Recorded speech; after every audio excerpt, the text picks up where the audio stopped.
है गाइस, आज हम एक्सप्लेन करने वाले हैं अब तक की सबसे महंगी वेब सीरीज को, जिसका नाम है पावर ऑफ रिंग्स। ये लॉर्ड ऑफ द रिंग्स से पहले की कहानी है और जैसा कि हम जानते हैं कि लॉर्ड ऑफ द रिंग्स के लोग कितने दीवाने हैं और इसीलिए फैंस सालों से इसका इंतजार कर रहे थे क्योंकि ये सीरीज है ही इतनी अच्छी। तो चलिए शुरू करते हैं। सीरीज की शुरुआत में हमें बताया जाता है कि जब शैतान मोर्गोथ हमारी दुनिया की रोशनी छीनने और अपना अंधकार फैलाने आया तो एल्फ ने उसका विरोध किया और एल्फ की सभी सेनाएं अपने पुराने घर वेलिनोर को छोड़कर जंग के मैदान मध्य धरती में उतर गईं और यहाँ मध्य धरती पर आकर मोर्गोथ और उसकी ऑर्क की सेना का मुकाबला किया। सबको लगा था कि ये जंग जल्दी ही खत्म हो जाएगी, पर ऐसा नहीं था। इसके घाव सदियों तक रहे, पीछे सिर्फ लाशें और तबाही ही बची और इन्होंने मौत के कई रूप देखे, पर फिर भी अंत में मोर्गोथ की हार हुई। लेकिन अब तक मोर्गोथ के ऑर्क्स मध्य धरती के कोने कोने पर फैल चुके थे क्योंकि अब बुराई ने अपनी जड़ें जमा ली थी और इन ऑर्क्स की तादाद दिन ब दिन बढ़ती जा रही थी। और मोर्गोथ के बाद अब इन शैतान ऑर्क की कमान सोरोन के हाथ में थी, जो मोर्गोथ का ही शागिर्द था और अब मोर्गोथ के अधूरे ख्वाब को यही पूरा करेगा। जिसका पता चलते ही ग्लैड्रियल का भाई इसे मारने गया, पर सोरोन ने उसे ही मारकर उसके शरीर पर अपना निशान बना दिया। तभी ग्लैड्रियल ने अपने भाई के इस अधूरे काम को पूरा करने की कसम खाई और अपने कुछ सिपाहियों के साथ सोरोन को ढूंढने निकल गई। इसने दुनिया के अंतिम छोर तक सोरोन की खोज की, पर कुछ हाथ नहीं लगा और इतने साल बीतने के बाद अब बाकी एल्फ भी सोरोन को बुरी याद की तरह भूल चुके हैं क्योंकि सालों से उसका कोई पता नहीं है। इसीलिए सबको लगता है कि सोरोन मर चुका है, पर ग्लैड्रियल जानती है कि सोरोन जिंदा है और वो दोबारा हमले के लिए अपनी सेना तैयार कर रहा है। इसीलिए ये अपना सफर जारी रखती है, पर इतनी मुश्किलों के बाद अब इसके साथी भी कहने लगे हैं कि सालों से यहाँ कोई ऑर्क नजर नहीं आया। शायद बाकी लोग सही हैं कि सोरोन अब मर चुका है, हमें उसकी तलाश अब बंद कर देनी चाहिए। पर ग्लैड्रियल कहती है कि हम आगे बढ़ेंगे। सोरोन हर रोज अपनी ताकत बढ़ा रहा होगा, इसीलिए ग्लैड्रियल आगे बढ़ती रहती है, पर तूफान की वजह से इसके साथियों की हिम्मत टूटने लगी है। लेकिन तभी ये देखते हैं कि ये उस जगह पहुंच चुके हैं जहां सोरोन के साथ ऑर्क की सेना थी और फिर अंदर आने पर इन्हें पता चलता है कि ये वही जगह है जहां अपनी हार के बाद सारे ऑर्क्स इकट्ठे हुए थे। और फिर जल्दी ही ग्लैड्रियल को यहाँ एक दरवाजा मिलता है जिसे तोड़कर जब ये अंदर जाती है तो इसे पता चलता है कि ऑर्क्स यहाँ किसी तरह का काला जादू करके अंधेरी शक्तियों को बुला रहे थे। और तभी ग्लैड्रियल को यहाँ सोरोन का वही निशान मिलता है जो इसके भाई पर था। इसका मतलब सोरोन यहाँ पर था। इसीलिए ग्लैड्रियल कहती है कि कल सुबह हम नॉर्थ की तरफ और आगे जाएंगे, पर इसका साथी कहता है कि अब हमें घर लौट जाना चाहिए, ये निशान सालों पहले का है। पर तभी बाहर हम देखते हैं कि इनके एक साथी को यहाँ एक दानव मिल जाता है जो इस पर हमला कर देता है। और जब तक ग्लैड्रियल बाहर आती है तो वो देखती है कि ये दानव इसके लोगों को बुरी तरह से मार रहा होता है। इसके सामने ये नन्हे चूहों जैसे हैं, पर तभी अपने साथी को बचाने के लिए ग्लैड्रियल भी लड़ाई में उतर जाती है और ये बड़ी ही तेजी से इस दानव को मारने लगती है। ये दानव ग्लैड्रियल की रफ्तार के आगे ज्यादा देर तक नहीं टिक पाता और ग्लैड्रियल इसे जल्दी ही मौत के घाट उतार देती है। और फिर ये अपने साथियों से कहती है कि कल सुबह हम नॉर्थ में और आगे जाएंगे, पर इसके साथी कहते हैं कि अब हम वापस घर जाएंगे, बहुत हो चुका। अगर आपको उत्तर की ओर जाना है तो आपको अकेले ही जाना होगा। और तभी हम इस दुनिया के मैप को देखते हैं जहां नॉर्थ से ग्लैड्रियल अपने साथियों की वजह से लिंडन वापस आ जाती है। लिंडन एल्फ की राजधानी है और यहाँ पर हायर एल्फ रहते हैं। एल्फ इंसानों से ज्यादा ताकतवर होते हैं और इनके कान भी नुकीले होते हैं। और तभी यहाँ राजकुमार एलेनोर को बताया जाता है कि आपकी दोस्त ग्लैड्रियल वापस आ गई है, इसीलिए ये फौरन उससे मिलने जाता है। पर तभी ग्लैड्रियल इसे निशान के बारे में बताती है। इसका मतलब है कि सोरोन जिंदा है, वो अपनी ताकत बढ़ा रहा है। इसीलिए मुझे हमारे महाराज से मिलकर एक सैनी टुकड़ी की मांग करनी है ताकि मैं उसे वक्त रहते ढूंढ सकूं। और फिर हम देखते हैं कि एल्फ के महाराज इन सबको वापस लौटने पर सम्मानित करते हैं इनके जज्बे और बहादुरी के लिए, और इन्हें समुद्र के रास्ते वापस एल्फ के पुराने घर वेलिनोर भेजने का फैसला करते हैं क्योंकि महाराज को लगता है कि जंग के दिन अब खत्म हो चुके हैं क्योंकि सोरोन भी खत्म हो चुका है। इसीलिए ये ग्लैड्रियल की एक नहीं सुनते। और फिर इसके बाद अकेले में एलेनोर इसे समझाता है कि निशान के मिलने का मतलब ये नहीं है कि तुम सोरोन तक पहुंच गई या सोरोन जिंदा है। जिस पर ग्लैड्रियल कहती है कि मेरे भाई ने उसकी तलाश में अपनी जान गंवाई थी, इसीलिए अब मैं खुद उसे जाकर ढूंढ लूंगी। मेरा दिल कह रहा है कि वो बड़े हमले की तैयारी कर रहा है, इसीलिए अब तक सामने सामने नहीं आया और तुम सब उसके मरने की गलतफहमी में हो। और फिर इधर लिंडन से दूर हम देखते हैं कि इंसान साउथलैंड में रहते हैं और ये अपनी वही इंसानों वाली आम जिंदगी जी रहे होते हैं, पर एल्फ के महाराज ने सालों से यहाँ एल्फ को तैनात कर रखा है इंसानों पर नजर रखने के लिए, क्योंकि पिछली जंग में इंसान खुद मोर्गोथ की तरफ से लड़े थे और अब मोर्गोथ के मरने के बाद ये सोरोन के साथ भी शामिल हो सकते हैं, क्योंकि मोर्गोथ के अधूरे मकसद को अब सोरोन ही पूरा करेगा। लेकिन इतने सालों की निगरानी से अब इंसान इन एल्फ से तंग आ चुके हैं, इसीलिए ये इन एल्फ से नफरत करते हैं। जबकि हम इनमें से एक एल्फ एरोंडिर को देखते हैं जो एक इंसानी औरत से प्यार करता है जिसका नाम ब्रोनविन है और इसका एक बेटा भी है जिसका नाम थियो है। और फिर जब एरोंडिर वापस अपनी चौकी पर आता है तो इसके साथी बताते हैं कि हमारे महाराज ने आदेश भेजा है कि जंग अब खत्म हो चुकी है। सालों से किसी ने शैतानी ऑर्क और उनके मालिक सोरोन को नहीं देखा है, इसीलिए सभी एल्फ सैनिकों को आदेश दिए जाते हैं कि वो साउथ की सभी चौकियों को खाली कर वापस एल्फ की राजधानी लिंडन में लौट जाएं। पर इस खबर से एरोंडिर खुश नहीं होता क्योंकि इसे अब ब्रोनविन को छोड़कर जाना होगा। और इधर हम देखते हैं कि ब्रोनविन अपने बेटे के साथ अपने घर पर होती है। तभी एरोंडिर इससे आखिरी बार मिलने के लिए आता है और इसके जाने पर ब्रोनविन भी काफी मायूस है। पर तभी कोई इंसान अपनी गाय लेकर यहाँ आ जाता है और इससे कहता है कि कुछ दिन पहले ये पूरब में चरने गई थी, तभी से इसकी तबीयत खराब है। और तभी एरोंडिर जब इसे देखता है तो इसमें से दूध की जगह काला गोर निकलता है, इसीलिए एरोंडिर और ब्रोनविन उस जगह फौरन चले जाते हैं। और इनके जाने के बाद इसका बेटा थियो अपने दोस्त को एक खास तलवार दिखाता है कि ये मुझे गलती से मिल गया। और हम देखते हैं कि इस पर वही सोरोन का निशान बना होता है। और फिर यहाँ से दूर हम देखते हैं कि ग्लेड्रियल और उसके साथियों को लिंडन से वेलिनोर तरफ भेजा जा रहा है जहाँ एल्फ का पुराना घर है। जबकि इधर साउथ में एरोंडिर और ब्रोनविन उस गाय वाली बात का पता लगाने के लिए उस जगह के काफी करीब आ चुके हैं। और फिर तभी ये देखते हैं कि यहाँ इंसानों की पूरी बस्ती तबाह हो चुकी है। और यहाँ से दूर समुद्र में हम देखते हैं कि वेलिनोर जाने के लिए रोशनी का एक बड़ा सा दरवाजा खुलता है जिससे होकर ये अपने घर लौट सकते हैं। ग्लेड्रियल के सभी साथी जाने को तैयार हैं, पर तभी ग्लेड्रियल पानी में कूद जाती है और इसका जहाज अंदर जाने के बाद रोशनी का दरवाजा बंद हो जाता है। और इधर लिंडन में महाराज देखते हैं कि इनके पवित्र पेड़ पर अब अंधेरे की शक्तियां हावी होने लगी हैं। और फिर हम देखते हैं कि एरोंडिर और ब्रोनविन को इस तबाह हुए गांव की छानबीन करते हुए रात हो जाती है, पर इन्हें यहाँ कोई इंसान नहीं मिलता और ना ही कोई लाश। और जब ये एक घर में घुसते हैं तो वहाँ इन्हें एक सुरंग खुदी हुई मिलती है,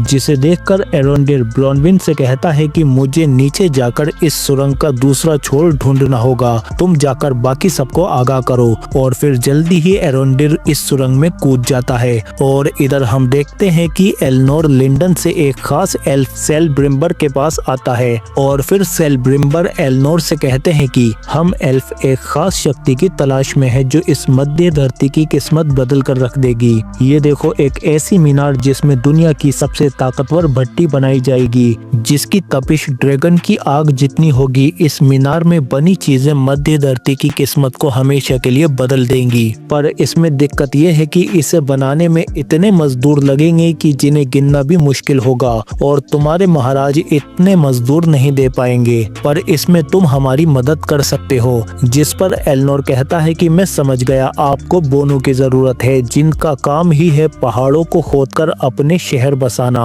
और वो कमाल के इंजीनियर हैं। अगर एल्फ और बोने मिल जाएं तो इस मीनार को जल्दी ही बनाया जा सकता है। और बोनों का राजकुमार ड्यूरिन मेरा बहुत खास दोस्त है, इसीलिए ये दोनों फौरन बोनों के राज्य में जाने लगते हैं जो पहाड़ों में रहते हैं। पर अंदर आने की इजाजत सिर्फ एलनोर को ही मिलती है, जिसे बोने अपने शहर के अंदर ले आते हैं जो पहाड़ों के अंदर बसा है। और यहाँ की इंजीनियरिंग और कला किसी को भी हैरान कर देती है, क्योंकि बोने पत्थरों को खोदना और तराशना बखूबी जानते हैं। और फिर जल्दी ही इसके सामने इसका पुराना दोस्त ड्यूरिन भी आ जाता है जो इन बोनों का राजकुमार है। और इस वक्त ये एलनोर से बहुत नाराज है, इसीलिए ड्यूरिन इसे यहाँ रुकने की अनुमति बिल्कुल भी नहीं देता, क्योंकि एलनोर इसे सालों पहले छोड़कर भाग गया था। जबकि इधर हम ग्लेड्रियल को देखते हैं जो इतने समय से समुद्र में ही तैर रही होती है। पर यह समुद्र बहुत विशाल है। पर तभी इसे जहाज के टूटे फूटे टुकड़ों पर कुछ लोग मिल जाते हैं जो इंसान हैं और ये इसे देखकर फौरन अपने साथ ले लेते हैं और फिर इसे पानी वगैरह पिलाकर इसे बताते हैं कि 2 हफ्ते पहले एक समुद्री दानव ने हमारे जहाज पर हमला किया था।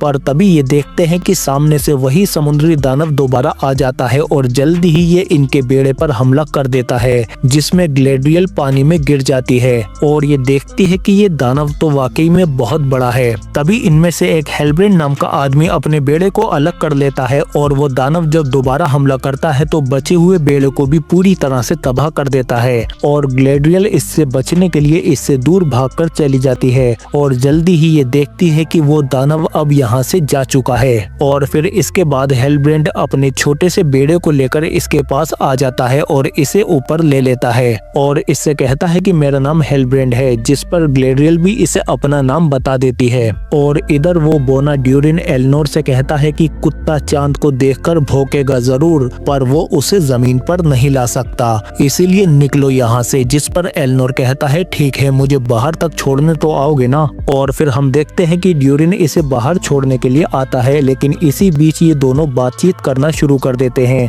ड्यूरिन कहता है कि जरूर तुम यहाँ अपने किसी मकसद के लिए ही आए होगे, पर एलनोर कहता है नहीं, मैं अपने दोस्त से मिलने आया हूँ। जिस पर ड्यूरिन कहता है ओ तो 20 साल बाद अब तुम्हें अपने दोस्त की याद आई है। जिस पर एलनोर कहता है कि मुझे माफ कर दो दोस्त। जिस पर ड्यूरिन कहता है कि ठीक है, माफ किया, अब निकलो यहाँ से। पर एलनोर कहता है कि मुझे तुम्हारे परिवार से भी माफी मांगनी है। जिस पर ड्यूरिन इसे अपनी पत्नी डीसा के पास ले आता है और कहता है कि इससे भी माफी मांगो और निकलो यहाँ से, ज्यादा मेल जोल बढ़ाने की जरूरत नहीं है। और तभी इसके पास ड्यूरिन की बीवी डीसा भी आ जाती है जो एलनोर से मिलकर बहुत खुश होती है और ये इसे खाने के लिए रोक लेती है और ड्यूरिन कुछ नहीं कर पाता। और फिर जल्दी ही हम देखते हैं कि खाने के दौरान इन दोनों के बीच की नाराजगी भी अब खत्म होती जा रही है और आखिरकार ये दोनों फिर से दोस्त बन ही जाते हैं। जबकि इधर हेलब्रेंड और ग्लेड्रियल अभी भी इस समुद्र के बीचों बीच फंसे हुए होते हैं, वो भी एक छोटे से बेड़े पर। लेकिन ग्लेड्रियल इस पर बहुत गुस्सा है क्योंकि इसने अपने साथियों को मरने के लिए छोड़ दिया था। तभी हेलब्रेंड कहता है कि मुझे अपनी जान प्यारी है और मैंने जो देखा है वो तुम सोच भी नहीं सकती। ऑर्क ने मेरे साथियों को बड़ी ही बेरहमी से मेरे सामने मारा था। जिस पर ग्लेड्रियल कहती है कि ऑर्क को तो सालों से किसी ने नहीं देखा। जिस पर हेलब्रेंड कहता है हाँ, पर अब वो साउथ में सामने आने लगे हैं और उनकी तादाद दिन ब दिन बढ़ती जा रही है। और तभी हम साउथ में देखते हैं कि ब्रॉनविन फौरन भागकर अपने लोगों के पास आती है और इन्हें बताती है कि हमें ये जगह फौरन खाली करनी होगी। पड़ोसी गांव पूरी तरह से तबाह हो चुका है, शायद ये ऑर्क का ही काम है। पर इन लोगों को ब्रॉनविन की बातों पर यकीन नहीं होता। जबकि इधर ब्रॉनविन के घर में इसके बेटे थियो को कुछ हलचल दिखती है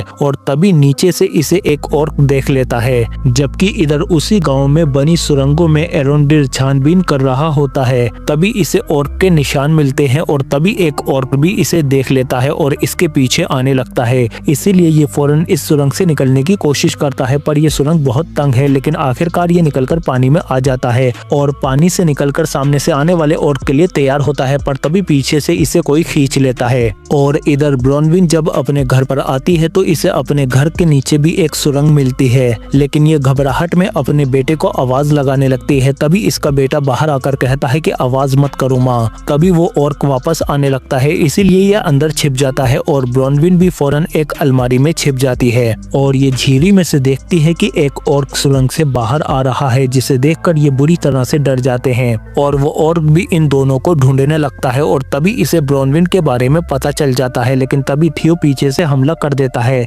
लेकिन इस ऑर्क पर हमले का ज्यादा असर नहीं होता। थियो भागने की कोशिश करता है पर ऑर्क इसके पीछे पड़ जाता है, लेकिन तभी ब्रॉनविन भी इसके तलवार घुसा देती है, पर ऑर्क को उससे भी कुछ नहीं होता। और तभी थियो ऊपर से इसके गले में रस्सी डाल देता है, पर ऑर्क इस रस्सी को भी काट देता है। और जैसे ही ये थियो की तरफ बढ़ता है तो ब्रॉनविन फौरन इसका सर काट देती है और फिर अपने लोगों को इसे दिखाकर कहती है कि तुम में से जो भी जिंदा रहना चाहता है वो सुबह होते ही एल्फ की मीनार की ओर चला जाए। जबकि इधर हम देखते हैं कि ग्लेड्रियल और हेलब्रेंड समुद्री तूफान से जूझ रहे होते हैं और इसी बीच हम देखते हैं कि हेलब्रेंड नीचे गिरने वाला होता है, जिसे बचाने के चक्कर में ग्लेड्रियल खुद नीचे गिर जाती है और बेहोश होकर नीचे जा जाने लगती है। तभी रस्सी के सहारे से हेलब्रेंड नीचे जाता है और जल्दी ही इसे बचाकर ऊपर ले आता है। और इधर पहाड़ों में हम देखते हैं कि ड्यूरेन अपने पिता से कहता है कि मुझे एलनोर पर पूरा भरोसा है, मैं उसे सालों से जानता हूँ, वो कुछ भी छिपाता है तो मुझे भनक लग जाती है।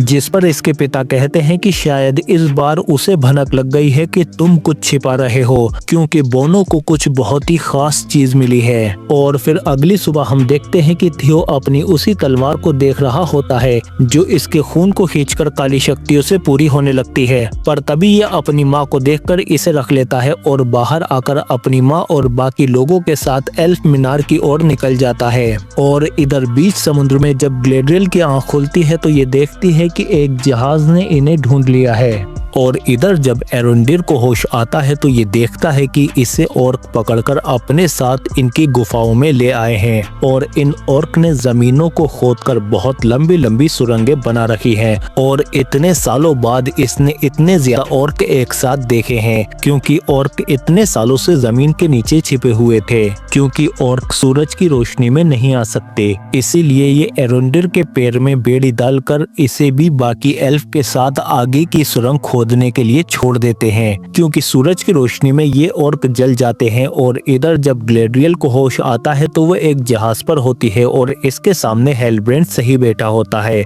और जब ये ऊपर आती है तो इसे पता चलता है कि ये एक इंसानों के जहाज पर है। और फिर तभी इसके सामने जहाज के कप्तान आते हैं और ये इससे कहते हैं कि एक एल्फ यहाँ समुद्र के बीच में क्या कर रही है। जिस पर ग्लेड्रियल इससे पूछती है कि कौन हो तुम, जिस पर कप्तान कहता है कि मैं तुम्हें अपने मालिक के पास ले जा रहा हूँ, तुम्हारे सारे सवालों के जवाब तुम्हें वहीं मिल जाएंगे। और फिर जल्दी ही हम देखते हैं कि ये लोग अपने देश आ जाते हैं, जहाँ पर बड़ी बड़ी मूर्तियों को देखकर ग्लेड्रियल समझ जाती है कि ऐसी तो सिर्फ एक ही जगह हो सकती है इंसानी राज्यों के पश्चिमी छोर पर, जिसका नाम है न्यूमेनोर। और फिर जब कप्तान इन्हें अपने शहर के बंदरगाह से शहर के अंदर लाते हैं तो हेलब्रेंड कहता है कि मेरे जैसे इंसान ऐसे शहर कब से बनाने लगे। जिस पर ग्लेड्रियल कहती है कि ये इंसान तुम जैसे नहीं है, जब महायुद्ध हुआ था तो तुम लोगों ने मोर्गोथ का साथ दिया था, जबकि ये लोग एल्फ की तरफ से लड़े थे। इसीलिए जंग के बाद वेलार देवताओं ने इन्हें ये द्वीप तोहफे में दे दिया था, जिसका नाम न्यूमेनोर पड़ा। पहले हमारे बीच भाइयों जैसा रिश्ता था, पर अब हालात बदल चुके हैं, क्योंकि सालों से न्यूमेनोर और एल्फ के बीच बातचीत बंद है। और फिर हम देखते हैं कि जल्दी ही कप्तान इन्हें महान राज्य की महारानी के सामने ले आते हैं। और यहाँ पेश होने के बाद ग्लेड्रियल कहती है कि मैं एल्फ की उत्तरी सेनाओं की सेनापति हूँ और मेरे साथ ये इंसान हेलब्रेंड है। हम दोनों समुद्र में ही मिले थे और खुशकिस्मती से आपके कप्तान हमें बचाकर यहाँ ले आए। आपसे गुजारिश है कि हमें मध्य धरती तक जाने के लिए एक जहाज दिया जाए। पर ये कहते हैं कि सदियों से हमने मध्य धरती पर कोई जहाज नहीं भेजा, वो भी एक एल्फ के कहने पर। जिस पर ग्लेड्रियल कहती है कि ये द्वीप आपको एल्फ की वजह से ही मिला है, जिसके बदले में आप एक जहाज तो दे ही सकते हैं। जिस पर यहाँ की रानी कहती है कि हमारे पूर्वजों को ये द्वीप मुफ्त में नहीं मिला था, इसके लिए उन्होंने अपना खून बहाया है। तभी हेलब्रेंड बीच में बोलकर इनकी गर्मा गर्मी को शांत कर देता है कि हमें कुछ दिन यहाँ रुककर हमारी गलतफहमियों और दरख्वास्त के बारे में थोड़ा और सोचने का मौका दिया जाए, बस कुछ दिन और। जिस पर रानी मान जाती है। और फिर इधर न्यूमेनोर से बहुत दूर मध्य धरती के साउथ में एरोंडिर देखता है कि सूरज की रोशनी से ये और ज्यादा देर तक नहीं बच पाते। और फिर ये यहाँ पर सुरंगों को खोदते हुए इस पूरी जगह का जायजा लेने लगता है और अपने साथी से कहता है कि ये रास्ता सीधे होल्डन की तरफ जाता है। यही वजह है कि हमें ऑर्क की भनक भी नहीं लगी और ये लोग सूरज की रोशनी से भी अब तक बचे रहे। शायद इन्हें किसी तरह के खास हथियार की तलाश है। तभी इसके एल्फ साथी कहते हैं कि इन ऑर्क का कोई लीडर भी है जिसे ये लोग एडार नाम से बुलाते हैं। ये खतरा हमारी सोच से भी कहीं बड़ा है, इसीलिए हमें यहाँ से जल्दी ही भागना होगा। तुम लोग तैयार रहना, जब सूरज हमारे सर पर चढ़ आएगा तो हम यहाँ से भागने की कोशिश करेंगे। अगर हम में से कोई एक भी भागने में कामयाब हो गया तो वो विशाल सेना लेकर आ सकता है। तभी एक और इनसे कहता है कि बातें बंद करो और काम शुरू करो, वरना मैं तुम्हारी खाल उधेड़ दूंगा। जिस पर ये कहते हैं कि ये पेड़ हमारा रास्ता रोक रहा है। जिस पर और कहता है तो काट दो इस पेड़ को। पर तभी एक ऑर्क एल्फ कहता है कि ये पेड़ इस धरती का वजूद है, ये जब से यहाँ पर मौजूद है जब तुम जैसे चूजे अंडों से भी नहीं निकले थे। तभी अंदर से एक ऑर्क आता है और वो इनसे कहता है, बहुत खूब, आज बरसों बाद किसी ने इतनी बहादुरी दिखाई है, ये लो पानी पी लो, पियो, घबराओ नहीं, ये तुम्हारा इनाम है सच बोलने के लिए। तभी ये लोग पानी पीने लगते हैं, लेकिन तभी इसी दौरान वो ऑर्क एक एल्फ का गला काट देता है और बाकियों के गले पर खंजर रख देता है, जिसे देखकर एरोंडिर कहता है, रुको, मैं इस पेड़ को काटूंगा। और फिर हम देखते हैं कि एरोंडिर खुद जाकर इस पेड़ को काटने लगता है, जिस पर बाकी ऑर्क इसकी बेबसी पर हंसने लगते हैं। जबकि इधर निम्नोर में ग्लेड्रियल सिपाहियों से छिपकर बंदरगाह पर आ जाती है और नाव की तलाश करने लगती है, जिस पर कप्तान पीछे से कहता है कि यकीन मानो ये छोटी सी नाव तुम्हें ज्यादा दूर तक नहीं ले जा सकती, महारानी ने मुझे तुम्हारी निगरानी रखने का आदेश दिया है। जिस पर ग्लेड्रियल कहती है कि तुम्हारा विद्या भवन यहाँ से कितनी दूर है, जिस पर कप्तान कहता है कि घोड़े से 6 घंटे लगेंगे, जिस पर एड्रियल कहती है कि फौरन मुझे वहाँ ले चलो। इसीलिए ये दोनों जल्दी ही तेज घोड़ों पर सवार होकर वहाँ के लिए निकल जाते हैं। जबकि इधर शहर में हेलब्रेंड देखता है कि यहाँ के लोग इसे पसंद नहीं करते और जल्दी ही ये लोग इसे घेर कर मारने की कोशिश करते हैं, पर हेलब्रेंड इन सबको मारने लगता है। पर तभी यहाँ पर सिपाही आकर इसे गिरफ्तार कर लेते हैं। जबकि इधर ग्लेड्रियल जल्दी ही इनके विद्या भवन में पहुँच जाती है और यहाँ ये सोरोन के उसी निशान के बारे में छानबीन करने लगती है और जल्दी ही इसे यहाँ किताबों में वो निशान मिल जाता है, जिसे देखकर ये जल्दी ही समझ जाती है कि ये कोई निशान नहीं है बल्कि मध्य धरती के साउथ का नक्शा है और यहाँ उसके बारे में कोई योजना भी लिखी है जहाँ बुराई सिर्फ बढ़ेगी नहीं बल्कि जीतेगी भी। जिस पर ग्लेड्रियल को अब यकीन हो जाता है कि सोरोन सच में लौट आया है और मध्य धरती के साउथ की तबाही तो सिर्फ शुरुआत है। जबकि इधर साउथ में ही हम देखते हैं कि सूरज सर पर चढ़ आया है और मौका मिलते ही एल्फ इन ऑर्क पर हमला कर देते हैं और जल्दी ही अपनी जंजीरों को तोड़ने लगते हैं। लेकिन तभी यहाँ पर बाकी ऑर्क भी आने लगते हैं, लेकिन जैसे ही एक एल्फ भागने की कोशिश करता है तो मारा जाता है और फिर अंदर से सभी ऑर्क इन्हें जंजीरों से अंदर खींचने लगते हैं क्योंकि तेज धूप में ये बाहर नहीं आ सकते। इसी बीच एरोंडिर इनके तंबू को काट देता है, जिससे ऑर्क रोशनी में जलने लगते हैं और ये एल्फ अपनी जंजीरों को काटने लगते हैं। तभी एक और कहता है कि छोड़ो भेड़िए को और फिर जल्दी ही हम देखते हैं कि ये एक खतरनाक भेड़िए को इन पर छोड़ देते हैं, जो बाहर आते ही इन एल्फ को बड़ी बेरहमी के साथ चीर फाड़ने लगता है। पर इसके हमले से एरोंडिर बच जाता है, जिससे ये पेड़ की जड़ों में जाकर फंस जाता है और एरोंडिर इसे जंजीरों से पकड़ लेता है। पर तभी यहाँ और ऑर्क आ जाते हैं और ये एरोंडिर को खींच लेते हैं, पर एरोंडिर इन्हें जल्दी ही मार देता है। पर तभी वो भेड़िया इसके साथी को घेर लेता है, लेकिन तभी एरोंडिर उसे मार देता है और जैसे ही ये खुद ऊपर आता है तो ऑर्क इसके साथी को भागने से पहले ही तीरों से मार देते हैं और इसे भी नीचे खींच लेते हैं और कहते हैं कि ले चलो इसे एडार के पास। और फिर हम देखते हैं कि इन ऑर्क का लीडर एडार बाहर आने लगता है, जिसके आगे सभी ऑर्क झुकने लगते हैं और यहीं पर हमारी वीडियो का पहला पार्ट खत्म हो जाता है। आखिर कौन है ये एडार और क्या ग्लेड्रियल यहाँ अब वक्त पर अपनी फौज लेकर पहुँच पाएगी या उससे पहले ही ये मध्य धरती के साउथ को तबाह कर देंगे। और इधर एल्फ राजकुमार एलनोर इन दोनों के पास किस मकसद के लिए आया है, इन सभी सवालों के राज हमें इसके पार्ट 2 में मिलेंगे। पर उससे पहले इस वीडियो को दबाकर लाइक और शेयर करो और साथ ही कमेंट बॉक्स को रिंग्स ऑफ पावर के पार्ट 2 से भर दो। लेकिन जाने से पहले चैनल को भी सब्सक्राइब कर लेना। हम मिलते हैं आपसे अगली वीडियो में।